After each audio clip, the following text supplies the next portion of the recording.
Hey guys, Mark here. Just a quick update. I just recorded a video talking about must and have to. And you can go there, you can watch the video to see my opinions about how to use both. But essentially, must and have to are okay or very, very similar in most situations. If I'm giving advice, you must try this new restaurant. You have to try this new restaurant.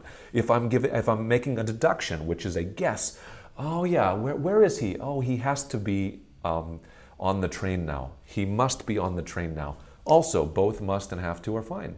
Giving a command, you have to do your homework. You must do your homework.